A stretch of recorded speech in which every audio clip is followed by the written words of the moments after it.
Our behavioral change specialist is here with us yet again, Mental Health Matters Thursday, Johanse IODK, and we put forward always strong topics. Last week we spoke about love. That's one that many were still, raving about, because we could always revisit that at some point in time. Very important discussion. But this time around, we deal with difficulties that come from your weakness.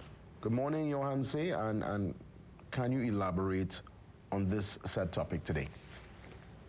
Morning, Jason, and morning to everyone who's viewing.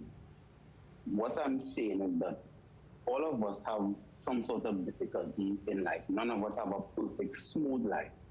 And many of those difficulties come from some form of our weakness, because we are not perfect people. And all of us have a weakness or a deficit in some area. So some of those difficulties we experience actually come from our weakness. Let me give you an example. If you have not completed a task, because all of us, well, hopefully not all of us, but I think the majority of us have a lot of things pending sometimes in life. And that is because of our inability, just given an example, to fight against or be strong against procrastination or distraction. So we have a weakness in some area that causes difficulty.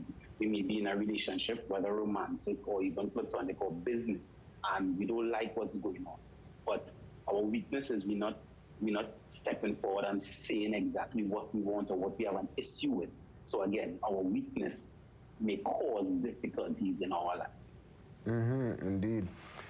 So sometimes, in the said relationship you mentioned, you said it could be a romantic relationship, a business relationship, it could be family relationship.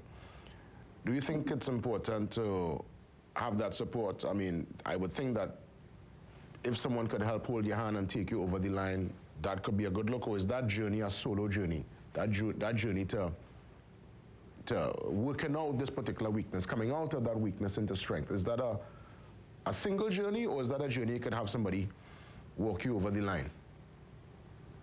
It's both. It's twofold, because I think it starts first with a solo journey, because even acknowledging your weakness, even admitting to yourself, I have a deficit in this area, is the first step. And then once you identify it, once you be truthful about it, once you understand the reality of it, then you can formulate a plan. And part of that plan may include support, where it is professional help.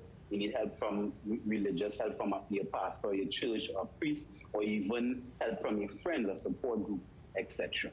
You said that you can gain strength from admitting your faults, from recognizing your faults. But there are those who, well, there's many, those here issue with themselves at all. As a matter of fact, everybody else have the issue.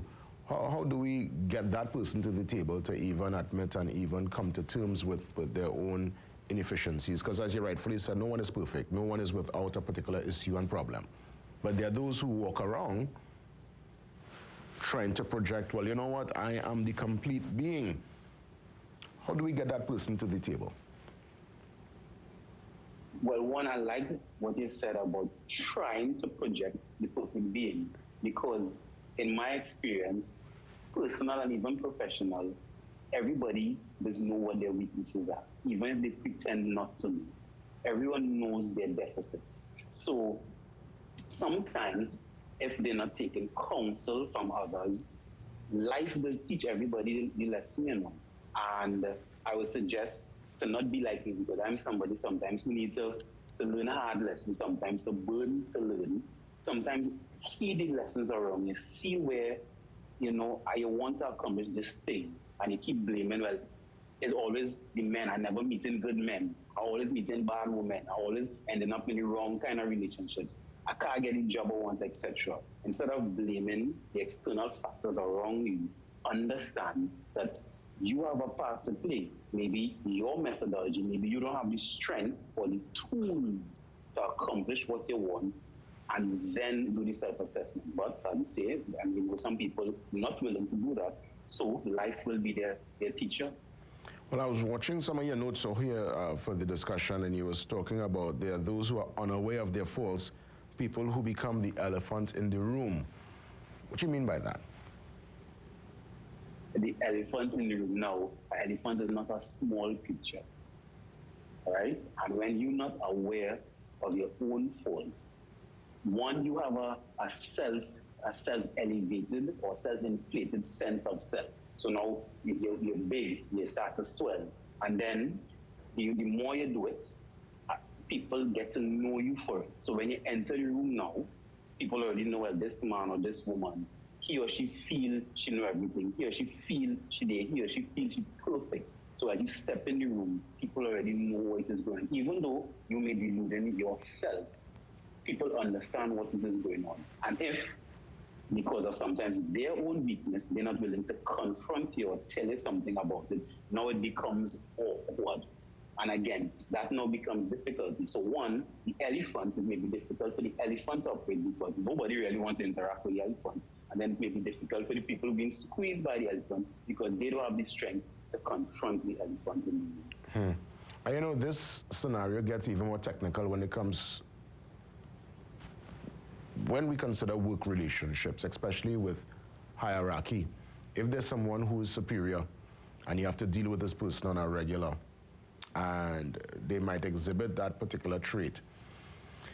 There are many people who go through that in a work environment, in a workspace, and it becomes a very toxic, you know, kind of situation. They feel, you know, it's almost tedious. It's a struggle to just get up and go into that space. Or even a situation at home or in a relationship, you know. These topics are really hard-hitting. And the fact that the difficulty can come from your weakness is one everybody could relate to. But I'm just thinking of the person with that weakness and they don't even know it. But let me go back, let me correct his statement. You say they have to deal with it. Nobody has to deal with anything. You don't have to. Everything that we're doing is a choice. Okay. Right? Sometimes people say, I will have to go to work and I have to do this. The truth is, nobody didn't tell you to take out cable, buy a house, and get all those bills. This was a choice. So everything now connects to the choice. Well, but I have to be married by a certain age. No, it's a choice. Mm-hmm. So everything, and this is where the power comes back from your weakness. Because if they say, well, I have to, it gives the connotation that you're weak, that you're under control, that you're maybe a slave to it. But if you know, even by a choice of words, they say, I choose to have these bills, I choose to go to this job, then they start even regaining your strength. And if you're choosing to do it, then they decide, you know what? I don't want to deal with this kind of boss or supervisor, etc. So what do I need to do? This is all now regaining your strength. What do I need to do to get out of this job, to get a promotion? What do I need to do to get out of this relationship, to get in a better relationship? What do I need to do to have a better relationship with my mother, my father, my children, etc.? All of this is a choice. So I guess what you're suggesting here is that choice must be a conscious one, and you need at some point to get the ball rolling if you're in a situation that's not in keeping with your mental health and your well-being. You have to start making that move to exit stage left. Correct, because that's where the strength comes from. And escaping, whether it is through alcohol, partying, Netflix, all the things we use to escape is a form of weakness. Now, I'm not saying anything wrong with any of these things because everything in moderation is good. Nothing wrong with rest, nothing wrong with entertainment. But when we start using it as a crutch, and a crutch is only used when we have an injury or we're weak, and that we're not at our full capacity. So if we're using it as a crutch, then it becomes a weakness. So nothing wrong with partying, nothing wrong with going to the beach, nothing wrong with doing anything of entertainment.